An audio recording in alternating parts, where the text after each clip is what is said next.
बस अचानक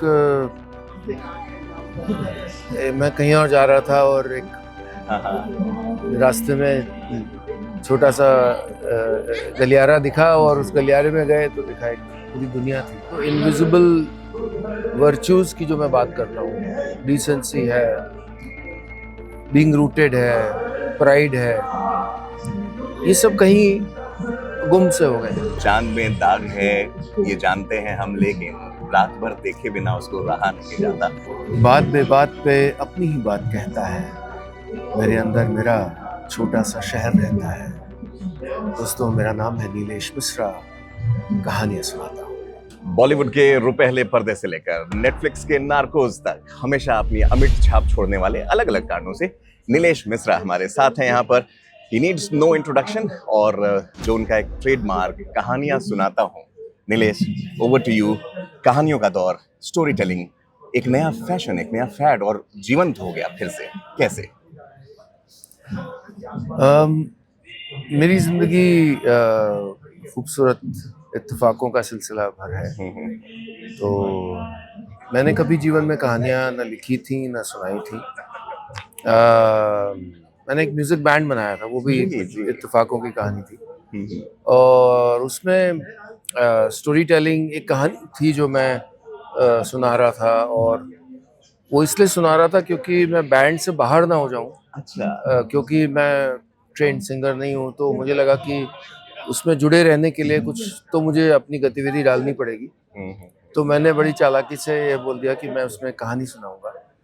और उसका एक स्क्रैच बना, और फिर हमको एक रेडियो पार्टनर की तलाश थी, और फिर one thing led to the other, और वो शो हुआ। और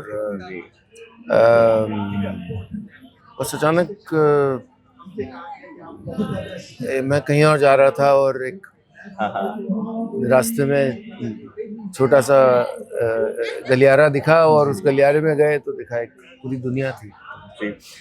नीलेश, आपके उस हायटस से जो आपने एक रास्ता बदला और उस गलियारे को आपने लिया, उसने कहीं ना कहीं रेडियो को रिवाइव किया। अगर मैं कहूँ, मेट्रोपॉलिटन सिटीज में जो रेडियो का कल्चर सीमित होता जा रहा था धीरे धीरे, बैकग्राउंड मीडियम से वो कार का मीडियम बन चुका था। जब तक आप ड्राइव कर रहे हैं तब तक हैं।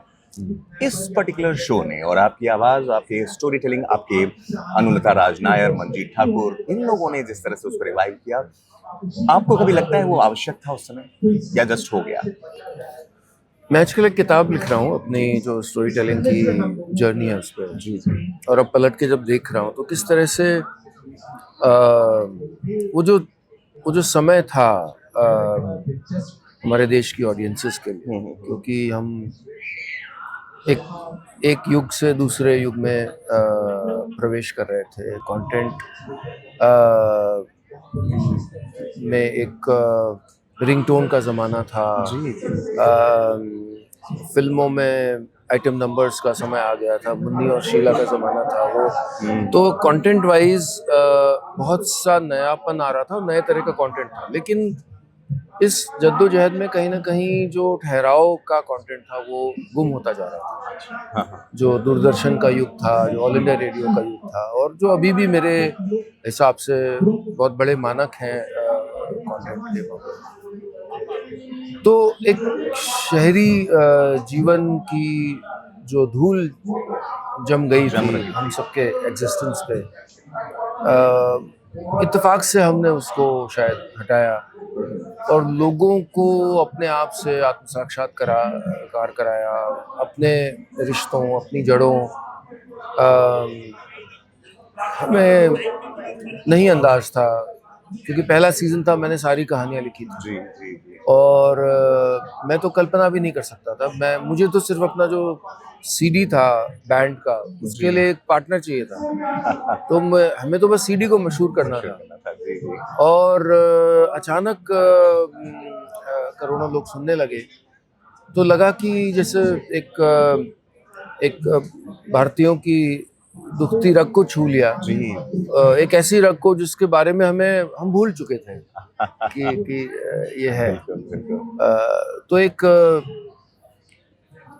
पोस्टमैन बनने का मौका मिला मुझे, for which I am very grateful. और कोशिश यही रहती है कि उसको ईमानदारी से निभाएं, बाजार के लिए न लिखें कभी भी, और अच्छा content, decent content, purposeful content हमेशा परस्यू करें, यही कोशिश है। बिल्कुल, और नए टैलेंट्स को मौका भी देते रहना, ये काफी यूनिक आपका अप्रोच रहा है।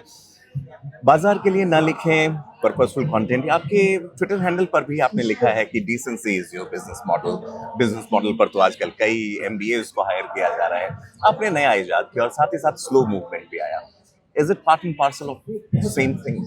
एब्सोल्युटली, मुझे लगता है कि डिसेंसी और इस तरह की जो इनविजिबल वर्च्यूज की जो मैं बात करता हूँ, डिसेंसी है, बीइंग रूटेड है, प्राइड है, ये सब कहीं गुम से हो गए।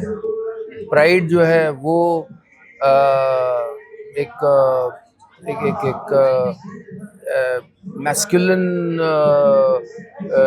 शो ऑफ बन गया है। बिल्कुल। रूटेड में अगर आप है कि जो एक ऑथेंटिसिटी ऑफ बीइंग रूटेड वो नहीं है। और डिसेंसी, चाहे कंटेंट हो, चाहे पॉलिटिक्स हो, चाहे आप जो प्रोडक्ट्स खा रहे हैं जी।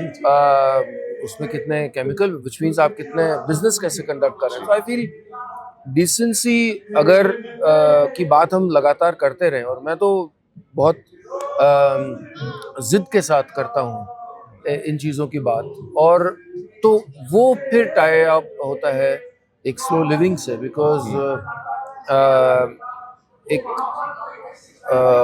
अनक्लटर्ड, सिंप्लीफाइड जीवन, एक ऐसा जीवन जिसमें वो बहुत सारे मूल्य हों जिनको आप छोड़ के आगे आ गए, वो खाना जो आप अब नहीं खाते कई बार, वो पहनावा, वो संगीत, वैसी बातचीत करने का लहजा, शोरगुल भरे कैफेज में न बैठ के ऐसी जगह बैठना जहाँ एक दूसरे को सुन सकें।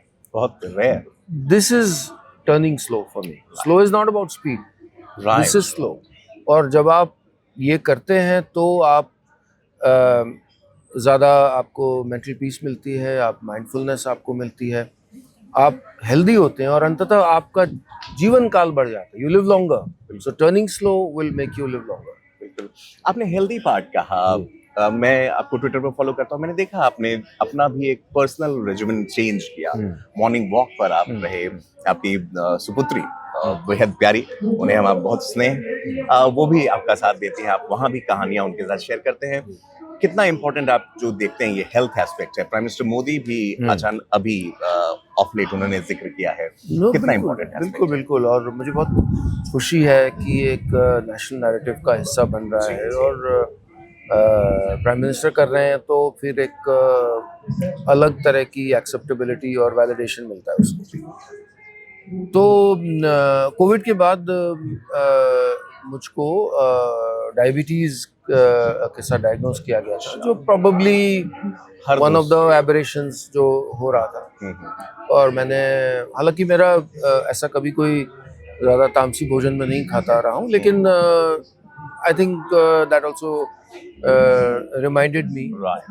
तो मैंने I am a frugal eater, simple eater, कोशिश करता हूँ कि एक हेल्दी लाइफस्टाइल ये लीड करूँ।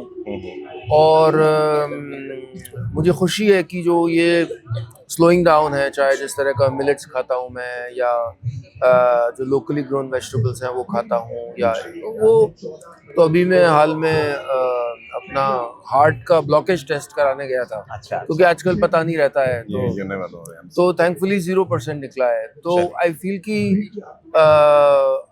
कि वो जो एक लाइफस्टाइल है, that has a lot of benefits. बिल्कुल। आखिरी सवाल लूंगा, मैं जानता हूँ आपके चाहने वाले यहाँ आपका इंतजार कर रहे हैं। नीलेश, आप मुंबई जैसी महानगरी में काफी समय रहे, अपनी पहचान वहां बनाई, लोगों में आपकी एक्सेप्टेंस। अक्सर हम देखते हैं कि अक्सर गाने वालों को और म्यूजिशियंस को क्रेडिट देता है, अपने लिरिसिस्ट्स को भी क्रेडिट देने के लिए बार बार झंडा बुलंद किया, जो बहुत ही लाजमी बात है। मुंबई रहे, दिल्ली में भी आना जाना रहा आपका, अब आप लौट आए हैं बाराबंकी, मुझे लगता है आप जहाँ अभी हैं लखनऊ के पास। आप ही के गाने की एक लाइन है, चांद में दाग है, ये जानते हैं हम, लेकिन रात भर देखे बिना उसको रहा नहीं जाता। आपको लगता है कहीं ना कहीं वापसी फिर से, भले उस दागदार दुनिया ही क्यों ना हो, क्या लगता है स्लो डाउन के साथ आप वहां भी ट्रिप होंगे? असल में मुझे यश की कोई चाहत नहीं है। जो यश मिला वो इत्तेफाक था, और वो मैंने तो कभी कल्पना नहीं की थी कि मिलेगा। तो वो बोनस है, वो it was not part of the plan. Right, came by. तो being famous was never a goal of my life. Okay. तो ये कि आपको लोग पहचान रहे हैं या पसंद कर रहे हैं, इससे ज़्यादा महत्वपूर्ण है कि जब लोग आते हैं और कहते हैं कि आपने ये चीज़ कही या किया, दिस चेंज माई लाइफ और it help me become better. Right. तो मेरे जो भी काम है उसका एक ही प्रिज्म होता है, इम्पैक्ट। कि जो मैं कुछ कर रहा हूँ, चाहे मेरा पब्लिक में जो बोल रहा हूँ या गाना बना रहा हूँ या कुछ भी, उसका इम्पैक्ट क्या है। और वो इम्पैक्ट होने के लिए मुझे अच्छा लगता है मशहूर होना, लेकिन मशहूर हो के कमरे के बीच में रहना, लाइट मेरे ऊपर, ये आवश्यक नहीं है। मैं कोने में रह के चुपचाप से देख सकता हूँ कि चलिए अच्छा इम्पैक्ट हो रहा है। जी जी। तो मैं तो जब बम्बई छोड़ के आया था तो मैंने अपना एक हाईवे से उतर के पगडंडी की तरफ चला गया था, और मैंने सोचा था मैं अपनी अकेली यात्रा पे हूँ, और आई वाज कंटेंट कि चलिए जितना हासिल हो गया बहुत है। कब सोचा था कि ये गाने, किताबें, ये वो, ये तो कभी भी नहीं सोचा था। लेकिन जब पलट के देखा तो देखा कि लाखों लोग उसी पगडंडी पे चले आ रहे हैं, क्योंकि उनको भी वही चाहिए था, वो भी वही तलाश रहे थे। और नवाजुद्दीन सिद्दीकी जब एक बार हमारे गांव के घर आए थे तो बोले कि आप बहुत जिद्दी हैं, आप तो बम्बई से यहाँ आके बैठ गए और आप कह रहे हैं जिसको मुझसे मिलना यहीं पे आए, और आएंगे। और क्या खूबसूरत सेटअप वहाँ रहता है, नेचुरल, आपके इंटरव्यूज का। नीलेश, चलिए बहुत अच्छा रहा आपसे मिलकर हमेशा। अमिताभ बच्चन की वो इटर्नल लाइंस कभी कभी मेरे दिल में उनके नैरेशन में, उसी तरह से मैं कहूँगा जो दूसरा शाहकार अभी प्रस्तुत हो पाया है सदियों बाद, वो आपका ओपनिंग सिग्नेचर ट्यून है जो आपको कहानियां सुनाता हूँ। अगर हमारे दर्शकों के लिए, आपके चाहने वालों के लिए, if you could narrate it in your very जरूर। बात बे बात पे अपनी ही बात कहता है, मेरे अंदर मेरा छोटा सा शहर रहता है। दोस्तों, मेरा नाम है नीलेश मिश्रा, कहानियां सुनाता हूँ। बहुत बहुत धन्यवाद। मैं इस टेस्ट को आपके साथ बरकरार रखूंगा, अपनी क्लोजिंग लाइंस को मैं सीमित रखूंगा। बहुत बहुत धन्यवाद नीलेश मिश्रा के साथ वन इंडिया की ये स्पेशल पेशकश देखने के लिए।